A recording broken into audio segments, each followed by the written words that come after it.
I think the concepts, the foundations of Chinese confinement, anyone can apply. Yeah. So, for instance, the main thing is about warmth. So we don't go out for 30 days, and it's not because we want to lock someone at home, but it's because we believe when the mother has had a baby, she's very vulnerable.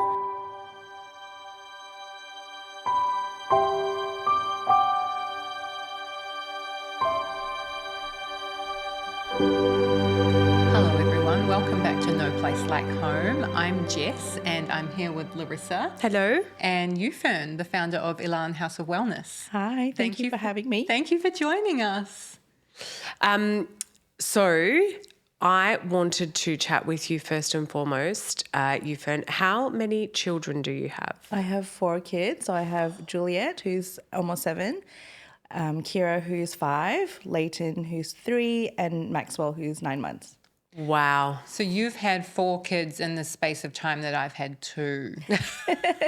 Wow. Okay. Yeah. That is impressive. So you are 9 months postpartum. Yeah. How are you feeling? Feeling good, actually. Yeah, Feeling you look good. amazing. Oh, thank you.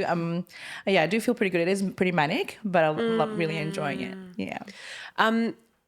I suppose, obviously, you know, we're a podcast about nurturing the postpartum period and learning from each other. Tell us a little bit about, obviously, all pregnancies, births and postpartum are different. Share with us a little bit about your experiences through each postpartum period. If you want to start, you know, with your most recent, because it's fresh in your mind. I might go the inverse. Opposite? If that's for it. okay. Yeah, sure. So I'm Malaysian Chinese. Grew up in Brunei, a very small country, and I came to Australia 21 years ago. But ever since I was young, I think most Chinese girls will know if they have a baby, they will be practicing confinement. So confinement is a traditional Chinese practice where we stay home for 30 days or more after you have a baby. It's really about nourishing the mum. So a lot of really good nourishing food, Chinese herbs, but the main priority is for mum to rest and bond with the baby. Yeah. So ever since I was growing up, you know, I'd hear all these stories about confinement and the rules and things I'd have to do. So I really did my first confinement after having Juliet out of fear, because I thought if I didn't do it, something's going to happen to me. I'll probably get sick when I get older. I'll be in pain. So it really was out of fear. Really didn't really understand what it meant, apart from I'll be staying home for 30 days, not having a shower, and I'll just be fed. It's quite an interesting confinement, you know, when you hear of it for the first time. It's quite a harsh sort of a word to describe such a beautiful period, really, because you're caring and nurturing for this mother. Yeah, I mean, confinement for me conjures up a jail cell, to be honest. Yeah. Like a really dark, restrictive time. But really it is like hibernation for a mum. Yeah. It's our internal winter, I believe. So I don't feel Internal winter. Yes, That's I don't so feel confinement is an accurate word to describe. I but it is agree what with you. Yeah, but it is what people like kind of reference and like know. So my mum was my carer for my first confinement. So she flew over from overseas. But having said that, you know, it was 30 years since she'd had me. Since she had her confinement experience. So she kind of did the things she thought she should be doing. So like cooking me all the food with all the warming, like ginger, red dates, black beans. It was a really nice experience, but I had a really colicky baby. So for the first 3 months, I was holding Juliet to sleep, daytime, nighttime. It was really difficult. It was kind of that time when I was thinking, I don't know how people don't do confinement, because if my baby was struggling like this and I was struggling as the first time, you know, being really anxious, you know, didn't really know what being a mum would really entail. How do we not be cared for? How could we get through it without being cared for? Yeah. So that's when I started looking up into postpartum, you know, Chinese tradition. So with my second one, my mum and my aunties came to support me. Are they the aunties that are in the photo on your Instagram? No, so those are my grand aunties. Oh yes, of course, because they were your mum's aunties. Yeah. So it was my mum's sister and her sister-in-law that came to care for me when I had Kira. Also a really beautiful experience. But again, it was kind of 30 plus years since they'd experienced their confinement. Third baby, I had the height of lockdown, Leighton. So I had him when we could only have one birth support person in the hospital, no visitors. My mum couldn't come. So I was really, really scrambling at that time to see who I could get to support me. In the end, I had a postpartum doula, Addison from Uplifter Collective. Who is amazing. She is amazing. We love Addie. Yeah. And she really supported me. And I had a midwife who was working at the Royal Women's. She was a bit older, so she didn't want to be working in the hospital because at the time everyone thought if they were older, they were at higher risk. So she was our nanny. And actually that confinement was probably my favorite confinement. And I'll tell you why in a second. But, part of it was because lockdown actually prohibited visitors. So I didn't have to be the one to set the boundaries for friends not to come. Yes. And, so it was actually a really beautiful time.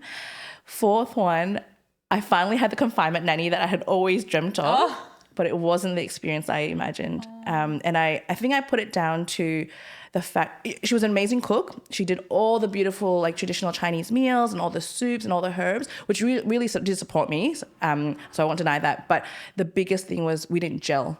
So it was a personality thing, really huge, which I realized, oh, wow, I actually think whoever cares for you, you really need to be aligned with and have very similar beliefs with, because I really wanted to breastfeed, and I breastfed all my 4 kids, and she was like, you should formula feed so we both can get a good night's sleep.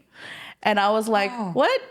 Wow. Yeah, so that was a huge thing. And probably one of the questions I didn't ask, actually, when I interviewed her, it was not a question that I thought I'd have to ask. I thought she'd just be supportive of what I wanted. And that was a big thing. So she was with us for a month, and, I was definitely well fed, but in terms of the vibe, probably wasn't quite there. So my third one was actually my most favorite one. And you still get Addie back to do some cooking every now and again, so she's been with us for about three years now. And the girls love her because they'll chat to her, write her love notes whenever she comes. So she's definitely part of the family. Yeah. Wow. Yeah. So the third one was actually my favorite.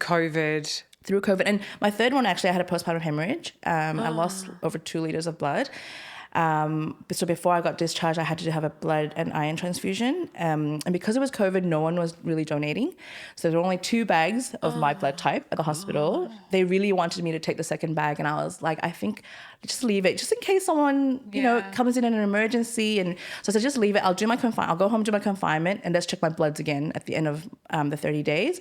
I was fully restored afterwards. Amazing. Yeah, so I really do attribute it to the food I was having, all the herbs I was, all the soups, all the tonics. Really, really special time, and I, remember all of them very fondly. So you had all of your children in hospital? I did have all of them in hospital. I was very tempted to have my third at home. Yes. Mainly because of lockdown. I wanted, I just didn't want my kids moving around, and I ended up being induced. Because he wasn't moving, I went into the hospital, and really it took me, I guess, 4 babies to realize what induction really meant. And when I look back at it, the induction, I feel, caused the hemorrhage with my third baby. And also it was induced my second.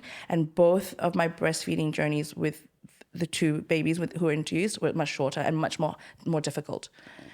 Compared to my first and my fourth, who were natural, were not induced. Because I was induced for both and had breastfeeding issues with both. Yeah. And it's kind of, so when I look back, both times, the midwives were like, your placenta's not working, and as a mom, your placenta's not working? That's what they thought. Wow. That they weren't moving. But they were all fine. So when I birthed the placenta, it was perfectly fine. But I think in that moment when someone you believe of authority says something like that, you're kind of like, I need to do whatever I can to fix it. So, I was like, yes, just do whatever you need, induce me. But it was just too fast. So I had really quick births. My first was 45 minutes of active labor. And then my last was the longest, was 3 hours. But I labored at home and then went into hospital at the right time. So it was came out. So, but yeah, it was just that kind of that language I feel sometimes hospitals give. So I really wanted also the fourth to be at home, but because of my history with the hemorrhage, my husband was like, you are not having a home birth, just in case of if it happens again. So I kind of went to the hospital to tick this safety box. But I ended up just only staying for a night because everyone had COVID. So we weren't really being looked after in the hospital. They were using emergency nurses. So I came home early in the end. And so did your confinement nanny, did she stay with you? Yes. Yeah. Yeah. So most confinement nannies will stay because the aim is for them to help care for the baby overnight. Yeah. Except I was kind of doing that myself because she's like, you want to breastfeed, then I can help you. So I was caring for the baby overnight. But usually the goal is that the overnight nanny will help with the baby overnight. So settling, they bring the baby to you to feed and then take them back to, change nappy, burp, and then they kind of repeat the process. So I got that with Leighton, my third. But because she was a midwife, I felt very assured. I felt the baby's in good hands. She knows what she's doing. And because she was used to that shift work, she was very energetic. Like, even though like she was doing every few hours, she was very energetic. So it was really good. And she was also a lactation consultant. So I feel like the combination was like perfect for me. So she was very special that came into our life at the right time. Oh, how lucky. So with just because I'm curious, now there feels like there's another layer of like care, because it wasn't essentially, so you just referred to her as a confinement nurse. With the nanny? third one or the fourth? The confinement nanny, was that the fourth? The fourth one was an child? actual confinement nanny, yeah. So is that specific to your Chinese Malaysian confinement specifically? Yeah. So if someone says a confinement nanny, they're probably not trained like a midwife, but they would have experience with many babies, and they usually will go into families' homes for a month to 3 months, and they will be very well versed in the Chinese herbs. Yeah, and the confinement food. So with confinement, apart from the Chinese herbs that we would often take, the food would be like, say, pork knuckle with ginger and black vinegar, sesame chicken. So certain foods and certain combinations they're very well versed at. Okay. Yeah. So and I guess they're very familiar with caring for babies. Yeah. And sorry, Jess, I'm just full of. I'm so curious. And so, is that something that you? Just for anyone else that's listening that is like, I really want to have that traditional practice. Yeah. Is that something that you obviously, like, where do you look for that specific confinement? That was going to be my question too. Was she easy to find? Yeah. And did she come over, or does she live in Melbourne? Okay, so that's a hard one. I feel unless you speak Chinese, it'll be very difficult. Right. Yeah, because there are definitely some here. And then who probably can speak English, but a lot of them come from overseas, like Malaysia, Singapore, Taiwan, and they come in for the confinement period. But I feel the language barrier is a really big issue, because if you can't converse with them with your wishes, it might not be that pleasant. Yeah. And some confinement nannies are very can be quite stuck in their ways. Yeah, I've heard this. Yeah, because they know what they're familiar with, and they kind of enforce certain rules on mum. So it really depends. Yeah, and I'm very obedient. So like I was like, if you tell me to drink that herb, I will drink that herb. But the only thing was the breastfeeding. I was like, no, I want to be breastfeeding. I don't want you to tell me that you need a formula feed so that we can have a good night's sleep. And if the mom is willing to do that, should you be willing to? So I feel the language will be one, and culturally it might be a difficult thing too. Like it might be a bit of a clash in some instances. And I mean, a lot of people wouldn't have the space for someone to come and stay with them or want that stranger coming to stay with them. That is true, yeah. But whereas if it's something that culturally you've always known was going to happen, and you had your mum the first time, and your aunt, my auntie, auntie the second time, you're kind of used to it, right? Yeah, I think we're so used. I think because my family don't live here, so whenever they do visit, they always live with us. Yeah. So I'm used to that kind of like flow of people coming in and out of our home. So, so that was fine. But I feel like the personality clash is a big one, and it's really not easy to find someone that you necessarily will gel with very well. And with Leighton, my third pregnancy during COVID, I interviewed like 7 who were here, and it was. Yeah, it's not easy. It's really not easy. So I feel like a place like home will be perfect, because I think the other challenge is it's not easy to find someone who is good at everything. So the one I had was amazing cook. Like even my husband was like, can we just keep her going? More food. But I wouldn't say she was great with me. Yeah, whereas some nannies might be really good with baby, but might not be so good with food. Cooking, and it's impossible to expect all of that from one person. Some might be really good at body work, right? Yes. So a place where you have the best of everything would be ideal. Yes. Yeah. Did you do belly binding? I did. Yeah, amazing. I had a Malaysian lady who came every day to help me we did it for the full month. Yeah, she was amazing because I had it close to my baby close to Christmas, but she was amazing and came every day. Oh, yeah, that's so beautiful. Yeah. Oh my God! Again, I'm going to say this. I think I said it in a previous. I just want to have another baby. Yeah, just to have you need to have your all healing of these things. postpartum. Yeah. Well, I'm going to live vicariously. So my beautiful girlfriend Nikki, she has just told me that she's pregnant with her third. So she's like, I'm doing all things home. You're like my reference. I'm like, okay, I've got to learn a lot. Coming back to that, so what would you say the key aspects of confinement that we could learn from and, you know, possibly implement at home, as in home the business, not in the listeners' homes? People who, either don't live in Melbourne or can't come and stay with us at home. Absolutely. That they can implement in their own home. That's a really, really, really good question. Because I feel like even though you might not have the confinement nanny live with you, I think the concepts, the foundations of Chinese confinement, anyone can apply. Yeah. So, for instance, the main thing is about warmth.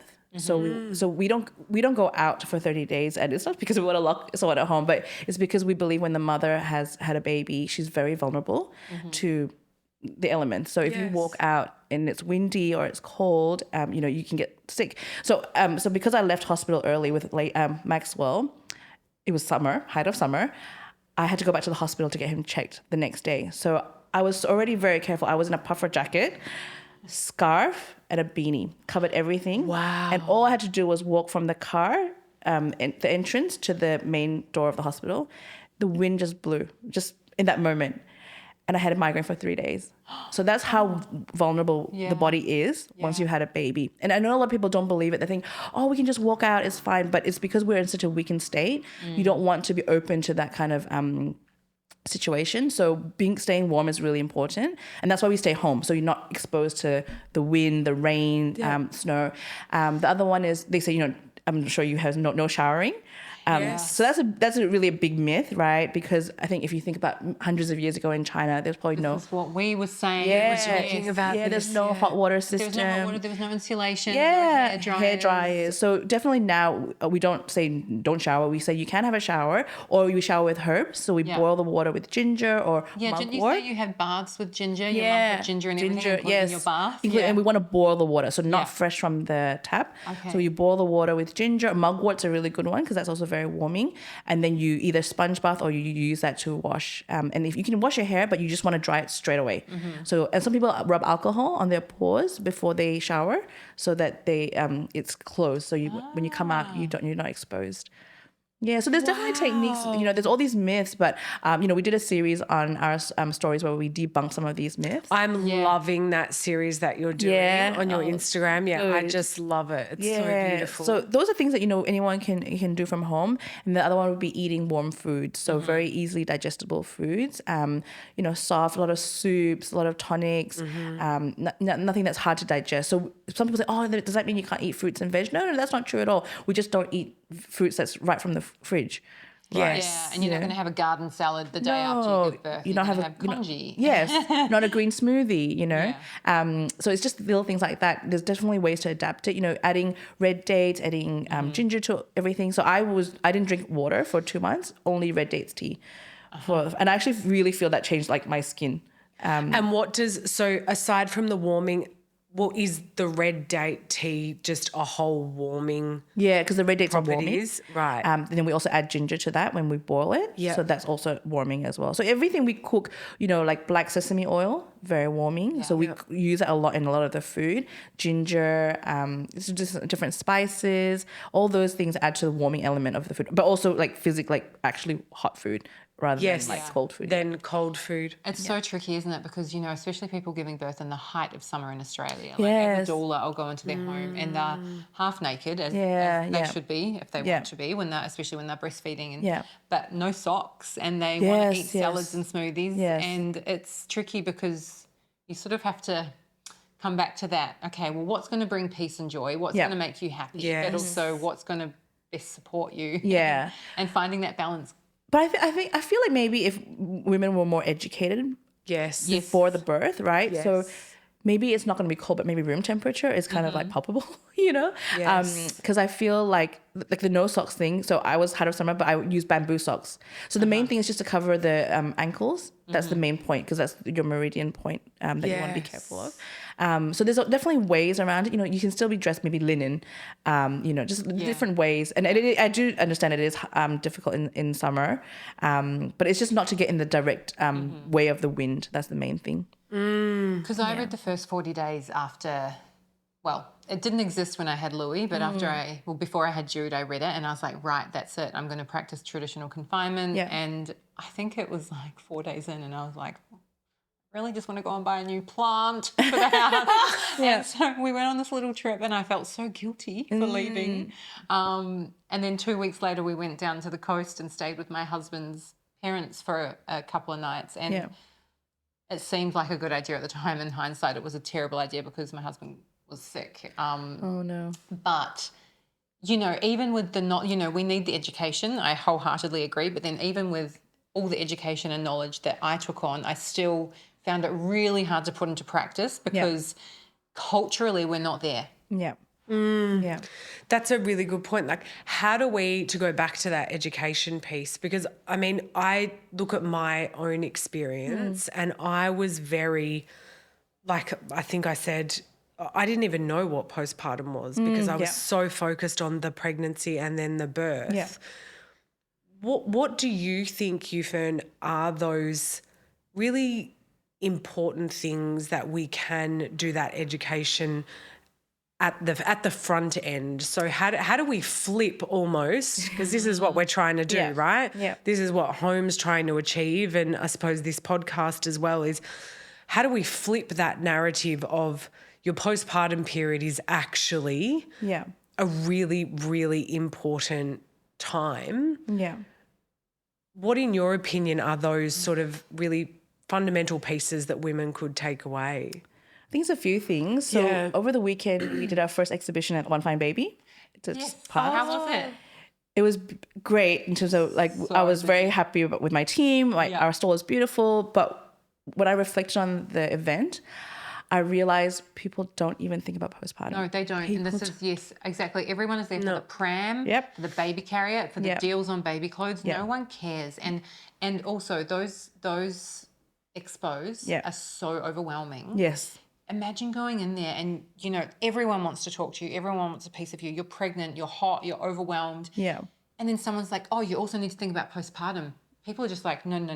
Yeah. So we one of our questions like, have you thought about your postpartum? And we're like, no, what is that? And walked away. See, right. So, but it was, enlightening but also disappointing. I was like, wow, people don't even think about they haven't even heard of it. They don't. Okay, so what we need to do, ladies, is we're just going to do an expo on postpartum. Expo. It's just going to be a postpartum One expo. Fine Postpartum. Postpartum, yeah. I actually said to the One Fine Baby organisers, I don't think that having a stall there is right for a business like Mama Goodness. I think if anything, what we need to be doing in a space like that is education. Yes. And the thing is, they have hundreds of thousands of women in the palm of their hand. Yes. And they have a responsibility. I think that we need to start putting responsibility on these businesses that are capitalising on the commodification of motherhood and getting them to also start talking about postpartum. And I mean, the memo are doing it a little bit, but we really need to, encourage people to take responsibility to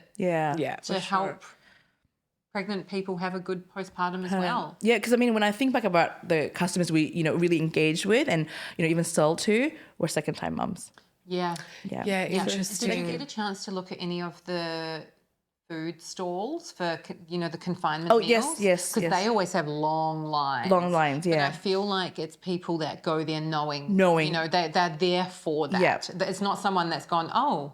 Yes. Because if you haven't heard of it before, you look at the food on those and pictures and you're like, what is that? Yeah. But I think if you know about it and you go in there planning to, book it or get information, then it... for sure. Because I think it's almost like a certain demographic would gravitate to those brands. So probably someone with Chinese heritage, to be honest, or Southeast Asian, because if you just looked at it and didn't understand, you wouldn't be something you'd be like, oh, I really want that delivered to my house. It really is that understanding of the benefits of having confinement food that would draw you to that store. So almost really disappointing. And I feel, okay, is our target audience just going to be second-time moms who've suffered the first time, suffered through their postpartum, that they're like, okay, I need to do this differently? Because there were a few moms who came to us who were pregnant with their second, who were very emotional actually. Who were like, I can't believe I didn't think about this the first time around. There was no business like this when I had my first child. So I would love for moms to do it the first time. And the ones who were first timers were people who were on their like conscious conception journey. Those were the ones who were like, oh, this is interesting, and I'll come back and look at this when I have the baby. But otherwise, it's really not on people's radar. It's not. And I mean, also we've got to look at the financial aspects too, right? Like you're hemorrhaging money when you're pregnant. Yeah. So to then even have to think about buying things for beyond pregnancy that aren't for the baby. Yeah. Because you buy so much for the baby. It's kind of, I just think it's a lot for people to have to process and integrate. It is. But I feel like it's also a cultural thing, right? Because we save for like a car, a house, a wedding. Yeah. So which is a day, in one event. So why not for a postpartum? But so in Chinese tradition, we have this culture of giving red packets. So when someone announces they're pregnant or when they have the baby, they're often gifted red packets with money, and that gets put aside for, it could be for postpartum, it could be for the baby, but it's not really within like Western culture where that happens, right? So I feel that needs to have a bit of a mindset change around that. Yeah. Well, we know what we need to do, ladies. Yeah. We are now going to generate, I'm going to put it out there, a postpartum expo. This is what we're doing. On that note, U-Fhern, thank you so much for being with us today and sharing your confinement experience. Thank you for having me. I've really enjoyed it. This podcast represents the opinions of our hosts and their guest speakers. Views and opinions expressed in the podcast are our own and do not represent that of our places of work. This podcast is for informational purposes only, and content here should not be taken as medical or professional advice. Please consult your healthcare professional for any personal recommendations and medical care. While we make every effort to ensure that the information we are sharing is accurate based on the best available information at the time of recording, we welcome any comments, suggestions or feedback via our website contact form, home.com.au/contact. Names and details of personal experiences may have been changed to allow for anonymity and privacy. To join the conversation, join us on social media at Home Postpartum.